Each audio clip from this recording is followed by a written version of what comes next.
Bonjour à tous, bienvenue à la revue d'actualité de ce vendredi 15 juillet. On démarre avec du football avec nos Lions, éliminés en quart de finale de la CAN féminine 2022 par la Zambie. Le Sénégal affrontera la Tunisie en pré-barrage pour la Coupe du Monde. Les Tunisiennes ont été sorties de la CAN par l'Afrique du Sud ce jeudi soir. En effet, grâce au fait d'avoir atteint les quarts de finale de cette CAN féminine 2022, le Sénégal pourra passer par un pré-barrage pour poursuivre sa lutte pour une qualification au prochain mondial féminin en Australie et en Nouvelle-Zélande. Et la route se redresse encore puisque les Sénégalaises défieront la Tunisie en pré-barrage dimanche 17 juillet à 17h GMT au Maroc. Le vainqueur de cette confrontation qui se jouera en un seul et unique match ira défier un adversaire qui sera à définir mais qui reviendra d'un autre continent.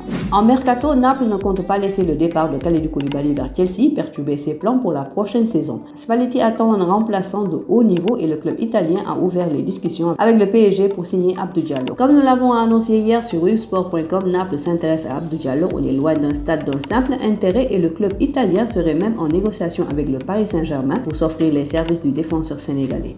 Le transfert du champion d'Afrique devrait être bouclé pour 20 à 25 millions d'euros. Désireux de se séparer du défenseur des Lions, Paris privilégierait un transfert définitif pour son joueur alors que Naples rassure en indiquant que le natif de Tours était sa priorité défensive. L'ailier du Simba SC, Pape Ousmane Sakho, a été choisi pour figurer parmi les 10 nommés au trophée récompensant le plus beau but de l'année au CAF Awards 2022.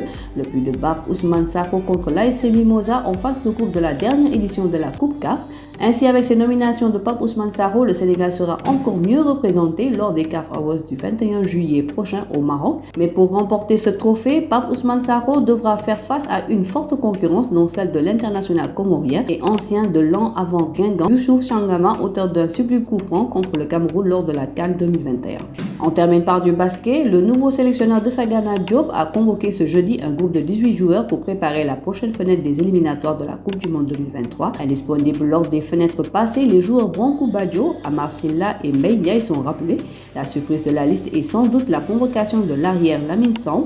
Sa dernière apparition avec l'équipe nationale remonte à la Coupe du Monde Chine 2019. Le pivot du Duc Adama Diakité, auteur de bonnes prestations durant la balle, fait aussi partie des joueurs convoqués. Recalé de la liste des 12, l'ailier Matar Gueye est encore présélectionné. Du groupe à Alexandrie, on note les absences de Pape Malick Dimé et Boubacar Touré. Rappelons que le Sénégal jouera le Sud-Soudan, le Cameroun et la Tunisie pour la prochaine fenêtre prévue les 26, 27 et 28 août prochains. C'est tout pour aujourd'hui. N'oubliez pas que l'actualité sportive continue sur nos plateformes digitales. À la semaine prochaine. Le site numéro 1 du sport au Sénégal, rusport.com, est maintenant disponible en version application mobile sur iOS et Android. Retrouvez l'actualité du Sénégal pour tous les sports en direct sur votre téléphone. Football, lambe, basket, sport de combat, athlétisme et bien d'autres disciplines. Toutes les statistiques des championnats sénégalais, les matchs, les résultats, les classements à suivre en direct sur votre application Busport.